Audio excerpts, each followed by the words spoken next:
Chapter 3. Now these are the nations which the Lord left to prove Israel by them, even as many of Israel as had not known all the wars of Canaan, only that the generations of the children of Israel might know, to teach them war, at the least such as before knew nothing thereof. Namely, 5 lords of the Philistines, and all the Canaanites, and the Zidonians, and the Hivites that dwelt in Mount Lebanon, from Mount Baal Hermon unto the entering in of Hamath.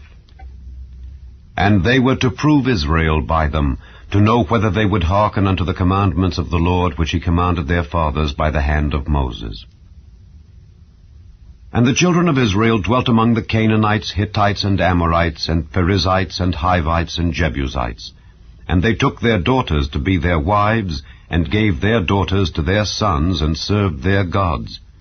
And the children of Israel did evil in the sight of the Lord, and forgat the Lord their God, and served Baalim and the groves. Therefore the anger of the Lord was hot against Israel, and he sold them into the hand of Cushan-Rishathaim, king of Mesopotamia. And the children of Israel served Cushan-Rishathaim 8 years. And when the children of Israel cried unto the Lord raised up a deliverer to the children of Israel, who delivered them, even Othniel the son of Kenaz, Caleb's younger brother. And the Spirit of the Lord came upon him, and he judged Israel, and went out to war. And the Lord delivered Cushan-Rishathaim, king of Mesopotamia, into his hand, and his hand prevailed against Cushan-Rishathaim. And the land had rest 40 years. And Othniel the son of Kenaz died. And the children of Israel did evil again in the sight of the Lord, and the Lord strengthened Eglon the king of Moab against Israel, because they had done evil in the sight of the Lord.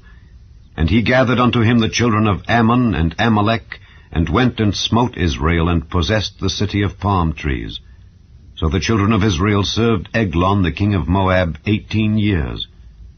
But when the children of Israel cried unto the Lord raised them up a deliverer, Ehud the son of Gera, a Benjamite, a man left-handed.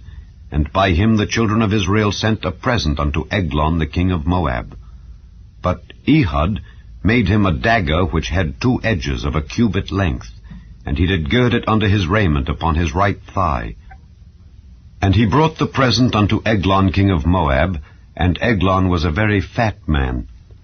And when he had made an end to offer the present, he sent away the people that bare the present. But he himself turned again from the quarries that were by Gilgal, and said, I have a secret errand unto thee, O king. Who said, Keep silence. And all that stood by him went out from him. And Ehud came unto him, and he was sitting in a summer parlor, which he had for himself alone. And Ehud said, I have a message from God unto thee. And he arose out of his seat. And Ehud put forth his left hand, and took the dagger from his right thigh, and thrust it into his belly. And the haft also went in after the blade, and the fat closed upon the blade, so that he could not draw the dagger out of his belly, and the dirt came out. Then Ehud went forth through the porch, and shut the doors of the parlor upon him, and locked them. When he was gone out, his servants came, and when they saw that, behold, the doors of the parlor were locked, they said, Surely he covereth his feet in his summer chamber. And they tarried till they were ashamed, and, behold, he opened not the doors of the parlor. Therefore they took a key, and opened them, and, behold, their lord was fallen down dead on the earth. And Ehud escaped while they tarried, and passed beyond the quarries, and escaped unto Seirith. And it came to pass when he was come, that he blew a trumpet in the mountain of Ephraim, and the children of Israel went down with him from the mount, and he before them.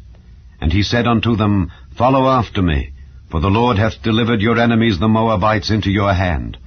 And they went down after him, and took the fords of Jordan toward Moab, and suffered not a man to pass over. And they slew of Moab at that time about 10,000 men, all lusty, and all men of valor, and there escaped not a man. So Moab was subdued that day under the hand of Israel, and the land had rest 80 years. And after him was Shamgar the son of Anath, which slew of the Philistines 600 men with an ox goad, and he also delivered Israel.